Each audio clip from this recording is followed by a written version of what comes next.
ఇక్కడికి ఉన్నటువంటి పెద్దలందరికీ నా నమస్కారాలు. రాంబాబు అన్న అభిమానులందరికీ కూడా నా నమస్కారాలు.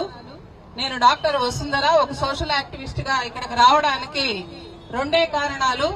మొదటి కారణం, రాంబాబు అన్న కుటుంబంతో నాకు దాదాపు 17 సంవత్సరాల అనుబంధం ఒక కారణం అయితే, రెండవ కారణం అనుకోని పరిస్థితుల్లో రాంబాబు అన్న 18 రోజులు జైలు జీవితం గడపాల్సి వచ్చినప్పుడు ఆ కుటుంబానికి అండగా నిలబడాల్సినటువంటి సాన్నిహిత్యం, అదేవిధంగా ఒక సోషల్ యాక్టివిస్ట్ గా కుటుంబం అనేది భౌతిక దాడులు కుటుంబాల వరకు రావడం అనేది ఒక సామాజికవేత్తగా నేను వ్యతిరేకిస్తూ ఆ కుటుంబానికి మద్దతు తెలుపుతూ నేను ఉండడం జరిగింది.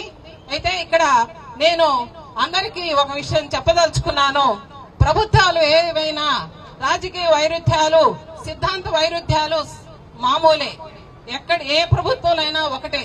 కానీ ఈ వైరుధ్యాలు భౌతిక దాడుల వైపుకు వెళ్లి కుటుంబాలను సైతం కంపితులను చేయడం అనేది ఏ ప్రభుత్వాలకు కూడా కరెక్ట్ కాదు. అయితే ఇప్పుడు ఈ సందర్భం గురించి నేను మాట్లాడతాను.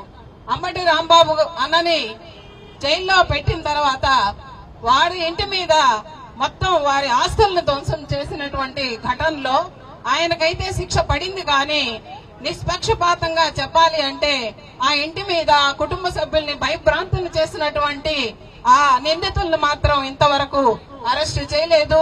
వాళ్ళ మీద ఏదో తూతు మంత్రంగా ఎఫ్ఐఆర్ చేశారని చెప్పి అర్థమవుతుంది. అందుకే ఇది ఏ ప్రభుత్వానికి మంచిది కాదు, శోభనివ్వదు. కాబట్టి ఇది పోలీస్ డిపార్ట్మెంట్ మీద కూడా ప్రజలకు నమ్మకాలు సన్నగిల్లిపోయేటువంటి అవకాశం ఉంది. కాబట్టి ఈ ప్రభుత్వాన్ని ఈ వేదికతో నేను విజ్ఞప్తి చేస్తున్నాను. మీరు నిష్పక్షపాతంగా వ్యవహరించి అంబటి రాంబాబు గారి కుటుంబం మీద దాడి చేసినటువంటి నిందితులకి వెంటనే శిక్షలు అమలు చేయాలి. ఇది మంచి విధానం కాదు. ఏ ప్రభుత్వాలను కూడా నేను ఇదే అభ్యర్థిస్తున్నాను. కాబట్టి భౌతిక దాడుల్ని ఎప్పుడు ఎవరు ప్రోత్సహించకూడదని అనుకుంటూ ఈ సందర్భంగా అంబటి రాంబాబు అన్నకి నా సంఘీభావాన్ని, నా సాలిడారిటీని ఎక్స్ప్రెస్ చేయడానికి ఇక్కడికి వచ్చాను. Thank you very much. ధన్యవాదాలు.